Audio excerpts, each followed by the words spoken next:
ក្មេងស្រីតូចម្នាក់បានលួចចូលទៅក្នុងចំការផ្លែប៉េះនៅកណ្ដាលអាធ្រាត្រហើយរើផ្លែប៉េះស្អុយនៅលើដីដាក់ក្នុងអាវរបស់នាងលោកតាវាងដែលជាអ្នកយាមចំការបានឮសំឡេងក៏ស្ទុះរត់ចេញមកទាំងខឹងសម្បាព្រមទាំងកាន់ចប់កាប់មកជាមួយផងប៉ុន្តែពេលគាត់ឃើញក្មេងស្រីនោះស្គមដូចកូនឈើសម្លៀកបំពាក់រហែករហ័សបិទបាំងរាងកាយមិនជិតហើយដៃញ័រត្រឹកពេលរើផ្លែប៉េះគាត់គិតថានាងច្បាស់ជាឃ្លានខ្លាំងណាស់ហើយគាត់មានចិត្តអាណិតក៏ដកដង្ហើមធំហើយគិតថាត្រឹមផ្លែប៉េះស្អុយប៉ុន្មានផ្លែមិនគួរប្រកាន់ខឹងនឹងក្មេងនោះទេប៉ុន្តែពេលប្រពន្ធគាត់ចូលចំការនៅព្រឹកព្រលឹមឃើញស្នាមជើងពេញដីនិងគ្រាប់ប៉េះរាយប៉ាយគាត់ក៏ខឹងឆេះតែម្ដងតើឯងចាស់វង្វេងហើយមែនទេ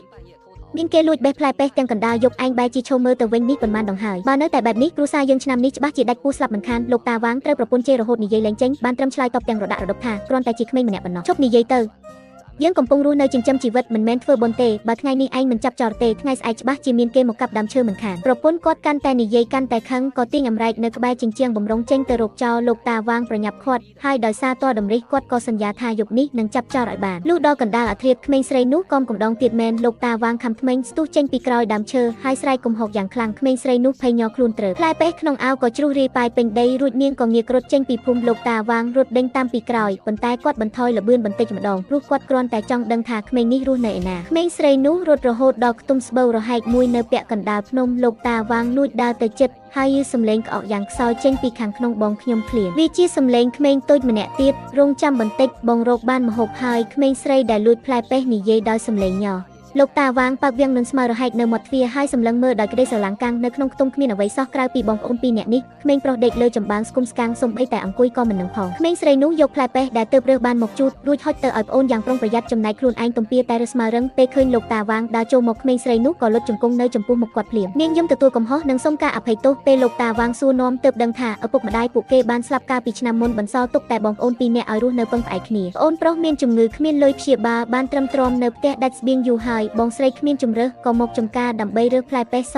យកមកចំអែតក្រពះអូនប្រុសកាន់ផ្លែប៉េះទឹកភ្នែកហូររហាមបងផ្លែប៉េះនេះលួចគេទេយើងមិនអាចយកបានទេបងស្រីលុតជង្គង់លើដីអន់ក្បាលចុះយំរហូតនិយាយអ្វីមិនចេញលោកតាវាងខ្ទុកខ្ទួលក្នុងចិត្តក្រហមភ្នែកហើយប្រញាប់លើកក្មេងស្រីនោះឡើងគាត់មិនបាននិយាយរឿងលួចផ្លែប៉េះទេគ្រាន់តែទះស្មាទុនរបស់នាងកុំខ្លាចអីផ្លែប៉េះទាំងនេះតាចិត្តណាដាក់នៅទីនេះទេមិនចាត់ទុកថាលួចឡើយថ្ងៃក្រោយបើចង់ញ៉ាំមកយកផ្លែល្អនៅចំការផ្ទាល់តែម្ដងទៅនិយាយចប់លោកតាវាងក៏ងាកក្រោយដើរត្រឡប់ទៅផ្ទះវិញគាត់បានច្រកកំសៅកន្លះបាវផ្លែប៉េះល្អមួយកន្ត្រកនិងលុយមួយចំនួនរួចយករបស់ទាំងនេះទៅឲ្យពួកគេនៅខ្ទង់ទាំងយប់គាត់ថែមទាំងប្រាប់បងប្អូនទាំងពីរថាបើមានការលំបាកឲ្យទៅរកគាត់នៅចំការប្រពន្ធគាត់ឃើញគាត់យូរអីវ៉ាន់ចេញទៅទាំងកណ្ដាលយប់ក៏ខឹងមិននិយាយរកគាត់មួយយប់ទល់ភ្លឺប៉ុន្តែពេលលោកតាវាងប្រាប់ពីរឿងរ៉ាវរបស់បងប្អូនទាំងពីរប្រពន្ធគាត់អន់ក្បាលចុះមិនមាត់មួយម៉ាត់ព្រឹកស្អែកឡើងប្រពន្ធគាត់បែរជាចំហុយនំប៉ាវមួយឆ្នាំងហើយឲ្យលោកតាវាងយកទៅឲ្យបងប្អូនទាំងពីរចាប់ពីពេលនោះមកបងប្អូនទាំងពីរតែងតែមកលេងចំការពួកគេប្រាប់ថាចង់អរគុណលោកតាវាងហើយសូមជួយដកស្មៅធ្វើការនិងបេះផ្លែប៉េះក្នុងចំការលោកតាវាងយល់ព្រមដោយក្តីត្រេកអរហើយថែមទាំងផ្ដល់អាហារនិងកន្លែងស្នាក់នៅទៀតផងជួនកាលគាត់ក៏ឲ្យលុយចាយវាយខ្លះដល់ពួកគេហើយចាត់ទុកពួកគេដូចជាកូនបង្កើតអ្វីក៏ដំណើរការទៅយ៉ាងរលូនប៉ុន្តែប៉ុន្មានខែក្រោយមកបងប្អូនទាំងពីរក៏ស្លាប់តែបាត់ខ្លួនលោកតាវាងទៅរកនៅខ្ទមឃើញសល់តែគំនរស្មៅក្រៀមក្រោយមកក៏អ្នកភូមិនិយាយថា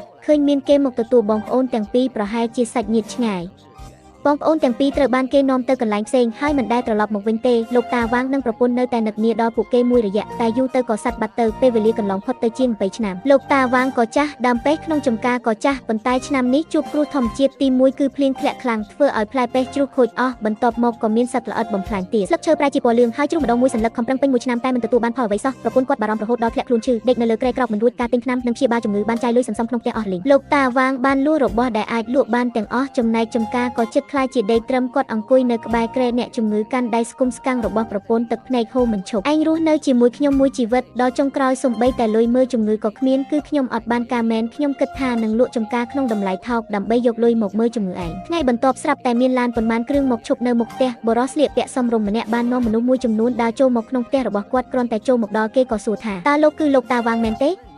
លោកតាវាងសម្លឹងមើលបរោះនៅចំពោះមុខស្រឡាំងកាំងមួយរំពេចគាត់មិនស្គាល់មនុស្សម្នាក់នេះទេបរោះនោះមិននិយាយវៀងវៃទេក៏និយាយត្រង់ថាជំងឺរបស់លោកយាយខ្ញុំបានរៀបចំរួចរាល់ហើយគឺអញ្ជើញគ្រូពេទ្យពូកែបំផុតប្រើថ្នាំល្អបំផុតរាល់ការចំណាយខ្ញុំជាអ្នកចេញលោកតាវាងស្រឡាំងកាំងយើងមិនដែលស្គាល់គ្នាផងខ្ញុំមិនអាចយកលុយរបស់អ្នកបានទេបរោះនោះញឹមសម្លឹងមើលលោកតាវាងហើយនិយាយថាជា20ឆ្នាំមុននៅខ្ទង់ពាក់កណ្ដាលភ្នំមានបងប្អូន2នាក់ស្ទើរតែដាច់ពោះស្លាប់គឺលោកតាហើយដែលបានឲ្យផ្លែប៉េះម្សៅនិងផ្លូវរស់ដល់ពួកគេឬមួយលោកតាភ្លេចហើយ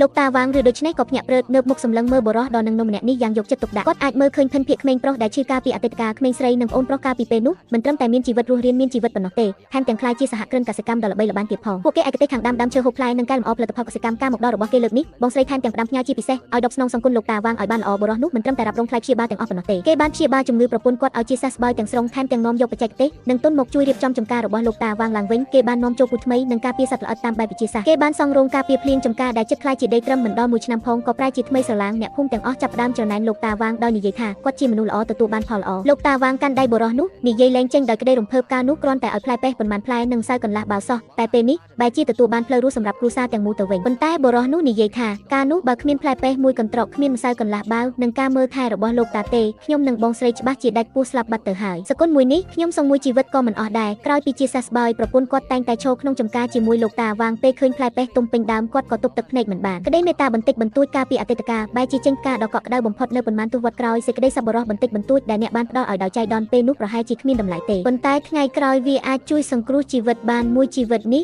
ការជួយអ្នកដទៃគឺដូចជាជួយខ្លួនឯងមនុស្សដែលមានចិត្តល្អទេវតាមិនបោះបង់ចោលឡើយ